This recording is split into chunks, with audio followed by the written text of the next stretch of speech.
Is Washington about to shake up the NFL with a move no one saw coming? First things first, imagine a legendary tight end, yeah, the one who crushed the three-peat, walking into our locker room. Revenge or madness? His playoff numbers are still on fire, but 17 million could burn our future. Will Adam Peters risk it all for a name that's already feeling 30? Stick around for the truth. And now, is the defense about to fall into the trap of two cursed players? A defensive tackle who gets hurt when the wind blows and a cornerback who's been tossed out like trash by 3 teams. Are we seriously about to spend capital on players even their former teams didn't want?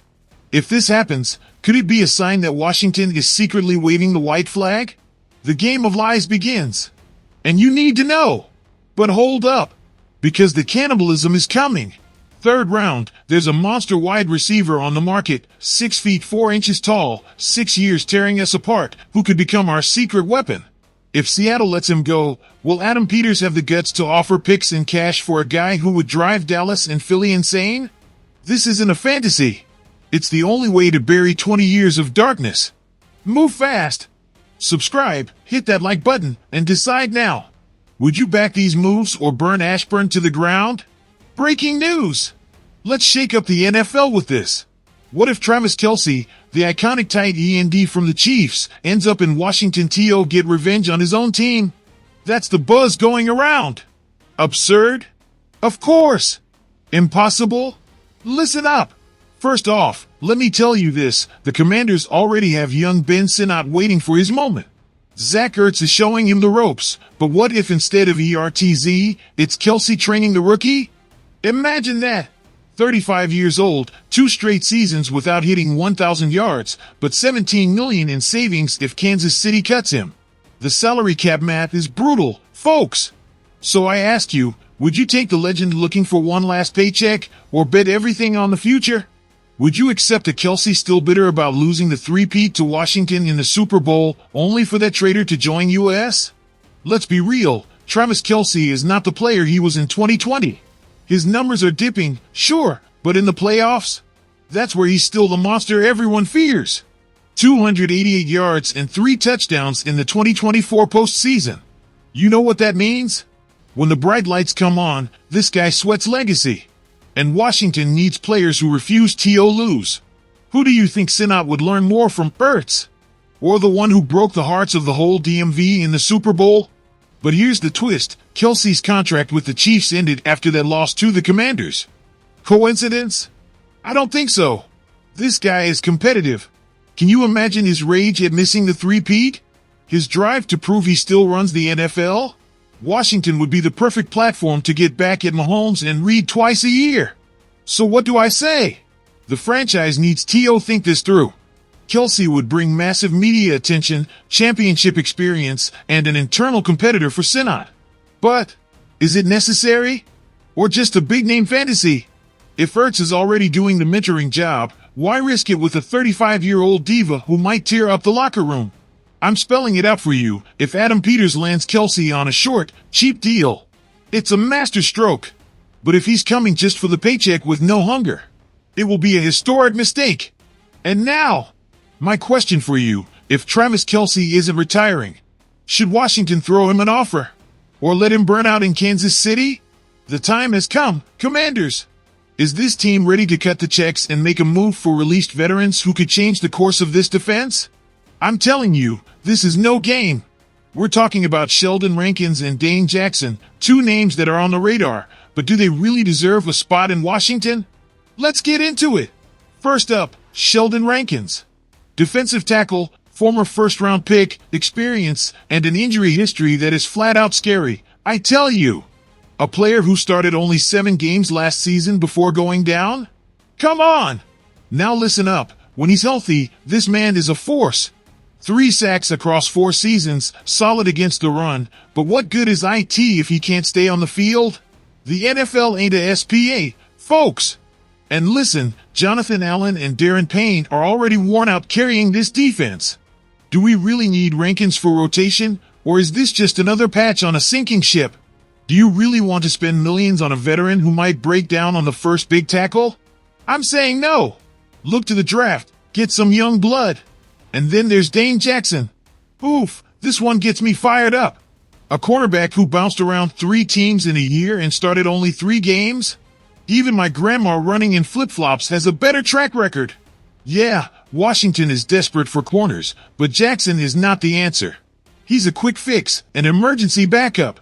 Are we really settling for scraps in the secondary? This is unacceptable.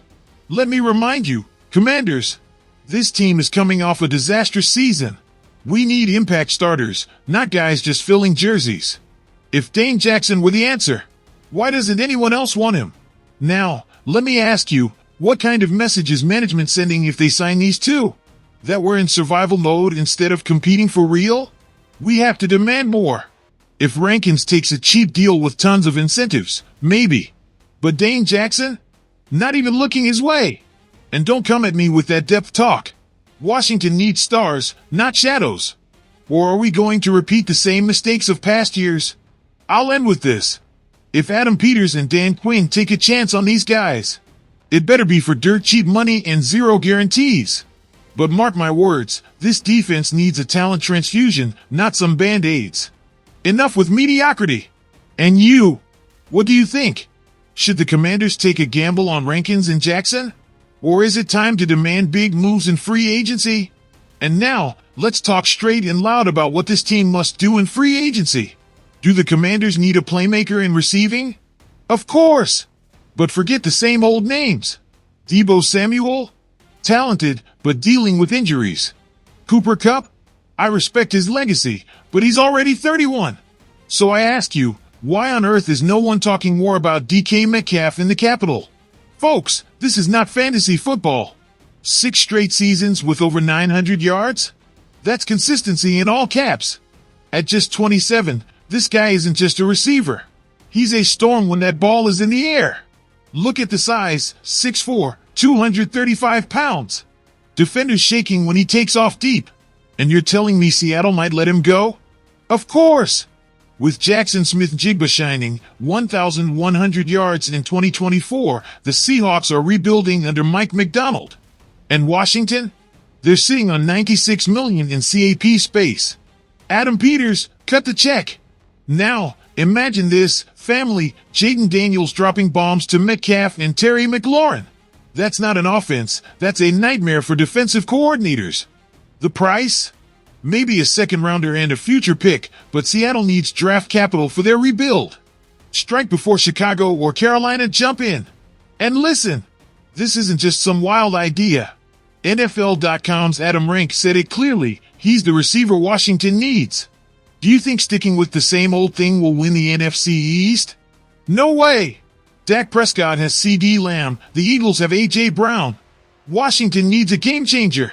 Now, I ask you, Commanders Nation, let me hear it in the comments.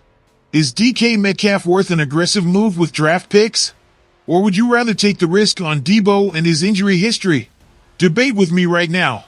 If this happens, I swear the Commanders won't just compete for the NFC East. They'll fly into the playoffs like a missile. Commanders Nation, the time has come to define this team's future. First burning question, if Travis Kelce doesn't retire, should the Commanders make him a big offer or let Kansas City run him into the ground? It's time to decide if we want a veteran star or bet on fresh talent. Second debate, are Rankins and Jackson true defensive upgrades or should we demand a blockbuster free agency move?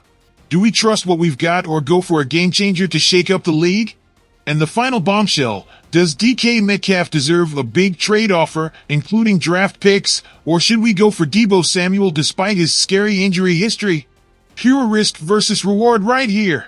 We want to hear your take in the comments. What path would you take? Bold contracts, underrated pickups, or shutting down the front office phones to bring every star possible? Join the Commanders family. If you want fiery analysis, unfiltered debates, and to be part of the most passionate NFL community, subscribe now and activate notifications. Every voice counts here, and yours just might shape the team's next big move. And remember, hail to the Redskins!